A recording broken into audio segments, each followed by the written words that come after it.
Hello friends, स्वागत है आपका मेरे यूट्यूब चैनल पे। तो कैसे हैं आप सब? मैं आशा करती हूँ कि आप बहुत अच्छे होंगे और आपकी तैयारी फर्स्ट क्लास चल रही होगी।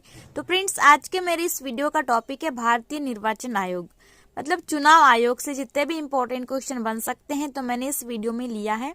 तो फ्रेंड्स, वीडियो में लास्ट तक जरूर बने रहिए क्योंकि जितना भी कंटेंट यहाँ पे आपको दिया जा रहा है ये बहुत ज़्यादा हेल्पफुल है आपके ऑल एग्जाम के लिए।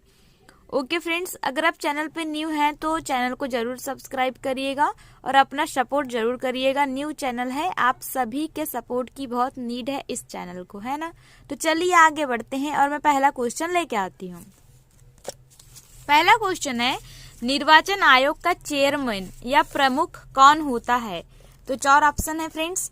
इसमें से होगा मुख्य निर्वाचन आयुक्त, जो कि निर्वाचन आयोग का क्या होता है? प्रमुख होता है, मुख्य निर्वाचन आयुक्त। ठीक है, यानी कि डी नंबर का ऑप्शन इसका राइट होगा, मुख्य निर्वाचन आयुक्त। अगला प्रश्न है, भारत के मुख्य चुनाव आयुक्त की नियुक्ति कौन करता है? तो फ्रेंड्स, जो भारत के मुख्य चुनाव आयुक्त होते हैं, जो कि चुनाव आयोग के सबसे प्रमुख होते हैं, तो उनकी जो नियुक्ति है वे करते हैं राष्ट्रपति जी। तो सी नंबर का ऑप्शन राइट होगा, राष्ट्रपति। ठीक है, याद रख लीजिए, बहुत ज्यादा इंपॉर्टेंट है। अगला प्रश्न देखते हैं, भारत में स्वतंत्रता के बाद प्रथम आम चुनाव कब संपन्न कराए गए? तो फ्रेंड्स, जैसे ही स्वतंत्रता मिली उसके बाद में 1952 में आम चुनाव संपन्न कराए गए थे। तो डी नंबर का ऑप्शन इसका एक्यूरेट होगा, याद रख लीजिए। सारे के सारे क्वेश्चन बहुत इंपॉर्टेंट है। ठीक, अगला प्रश्न है, भारत का प्रथम मुख्य चुनाव आयुक्त कौन था?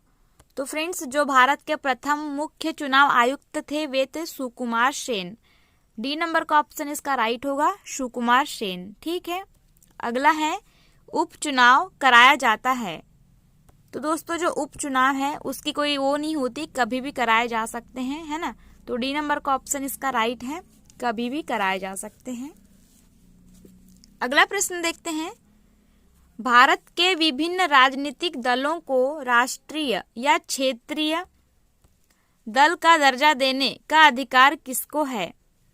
तो फ्रेंड्स, इसका आंसर भी होगा चुनाव आयोग, कि वह राष्ट्रीय या क्षेत्रीय दल का दर्जा देने के लिए कौन है? तो चुनाव आयोग है। अगला प्रश्न देखते हैं, प्रत्यक्ष निर्वाचन किसे कहते हैं?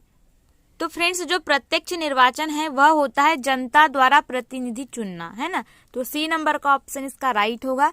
जब जनता द्वारा प्रतिनिधि चुना जाता है तो उसे प्रत्यक्ष चुनाव या प्रत्यक्ष निर्वाचन कहते हैं। ठीक है, अगला प्रश्न है, भारतीय संविधान के किस अनुच्छेद में निर्वाचन आयोग का प्रावधान है? तो आप सभी को मालूम ही होगा कि जो अनुच्छेद 324 है, आर्टिकल 324, इसके अंतर्गत निर्वाचन आयोग का वर्णन मिलता है। तो बी नंबर का ऑप्शन इसका राइट होगा, 324वां अनुच्छेद। ओके, अगले प्रश्न की ओर बढ़ते हैं।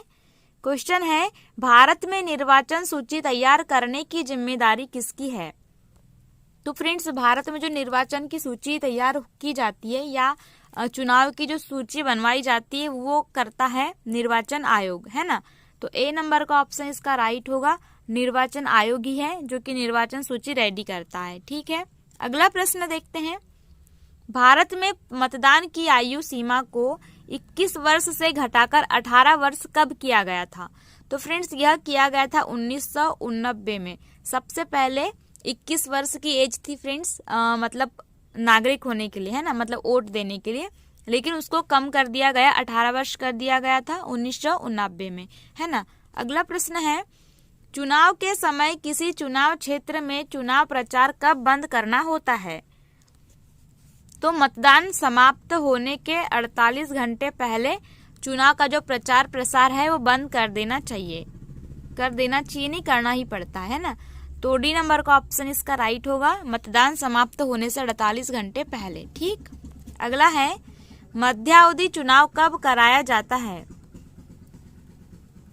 तो जो मध्यावधि चुनाव है फ्रेंड्स वे कराए जाते हैं, का आंसर होगा ए नंबर का ऑप्शन, समय के पूर्ण होने से पहले जब लोकसभा भंग हो जाती है तब मध्यावधि चुनाव कराया जाता है ना। तो ए नंबर का ऑप्शन इसका राइट होगा।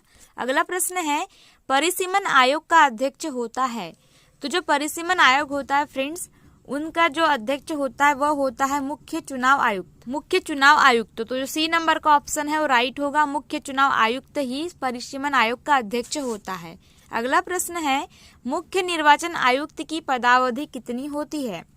तो फ्रेंड्स, जो मुख्य निर्वाचन आयुक्त होते हैं उनकी जो अवधि होती है पद की वह होती है 6 वर्ष या 65 वर्ष की आयु, जो भी पहले पूर्ण हो। मतलब ए नंबर का ऑप्शन इसका राइट होगा, 6 वर्ष या 65 वर्ष की आयु, जिनमें से जो भी पहले हो। ठीक है। अगला प्रश्न है, अन्य निर्वाचन आयुक्त को प्रति माह कितना वेतन मिलता है? तो फ्रेंड्स, जो अन्य निर्वाचन आयुक्त होते हैं उनको जो वेतन मिलता है प्रति माह वो होता है 2,25,000, है ना। तो ए नंबर का ऑप्शन इसका राइट होगा, याद रख लीजिए, बहुत ज्यादा महत्वपूर्ण है। अगला प्रश्न है, अन्य निर्वाचन आयुक्त की पदावधि कितनी होती है? तो फ्रेंड्स, जो अन्य निर्वाचन आयुक्त होते हैं उनकी पदावधि होती है 6 वर्ष या 62 वर्ष की आयु, जो भी पहले हो। तो ए नंबर का ऑप्शन भी इसका राइट होगा। और मुख्य निर्वाचन आयुक्त की पदावधि कितनी थी? वो उनकी थी 6 वर्ष या 65 वर्ष, जो भी पहले हो, है ना। अगला प्रश्न देखते हैं, मुख्य निर्वाचन आयुक्त को प्रति माह कितना वेतन मिलता है? तो फ्रेंड्स, जो मुख्य निर्वाचन आयुक्त होते हैं उनको मिलता है 2,50,000। ठीक है। तो जो बी नंबर का ऑप्शन है वो राइट होगा। और जो अन्य निर्वाचन आयुक्त है उनको मिलता है 2,25,000, है ना। तो याद रख लेना, कंफ्यूजन क्रिएट कर सकता है बट इट्स ओके, याद हो जाएगा, है ना। अगला है, अन्य निर्वाचन आयुक्त अपना त्याग पत्र देते हैं। तो फ्रेंड्स, जो अन्य निर्वाचन आयुक्त हैं अपना त्याग पत्र किसे देते हैं? तो वो देते हैं राष्ट्रपति को। तो ए नंबर का ऑप्शन इसका राइट होगा फ्रेंड्स, राष्ट्रपति को अपना त्याग पत्र देते हैं। कौन? तो अन्य निर्वाचन आयुक्त। ठीक है। अगला वाला प्रश्न है, किसी निर्वाचन के दौरान किसी राजनीतिक दल के उम्मीदवार की मृत्यु हो जाने की स्थिति में कितने दिनों के अंदर दूसरा प्रत्याशी खड़ा करना पड़ता है? तो इसका आंसर होगा 7।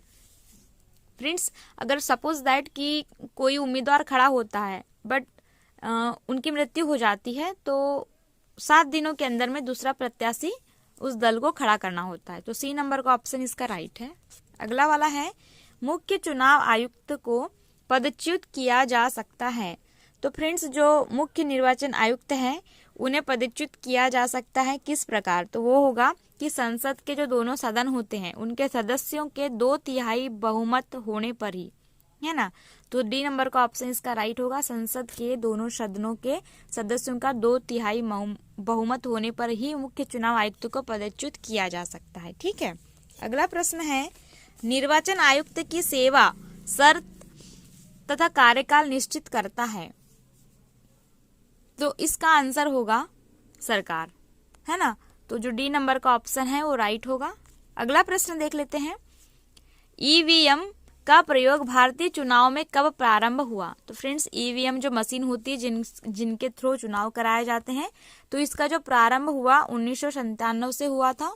सॉरी 1998 से ना, ये 97 नहीं, 1998 से हुआ था। तो सी नंबर का ऑप्शन इसका राइट होगा, ईवीएम मशीन का यूज 1998 से स्टार्ट हुआ। ठीक।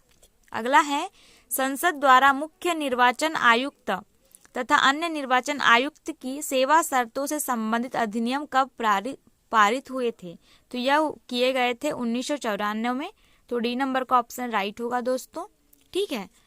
अगला प्रश्न है, भारत में मतदाता की न्यूनतम आयु कितनी है? तो आप सभी को पीछे बताया था कि जो मतदाता की न्यूनतम आयु है वे है 18 वर्ष। डी नंबर का ऑप्शन राइट होगा, 18 वर्ष। ठीक है। अगला प्रश्न है जो कि अंतिम क्वेश्चन होगा। इससे पहले फ्रेंड्स, अगर आप चैनल पे न्यू हैं तो चैनल को जरूर सब्सक्राइब करिएगा और अधिक से अधिक शेयर करिएगा। न्यू चैनल आप सपोर्ट करिएगा। चलो क्वेश्चन देख लेते हैं। भारत की जो निर्वाचन पद्धति है वो निम्न में से किस देश के पद्धति के अनुरूप है? तो फ्रेंड्स, यह है ब्रिटेन के अनुरूप। जो ब्रिटेन की चुनाव पद्धति है वो भारत के जैसी है, मतलब भारत ने उसी को फॉलो किया है, ये समझ सकते हैं। ठीक है। तो मिलते हैं अगले वीडियो में नए टॉपिक के साथ में और नए क्वेश्चंस के साथ में। आज के लिए ओके, थैंक यू।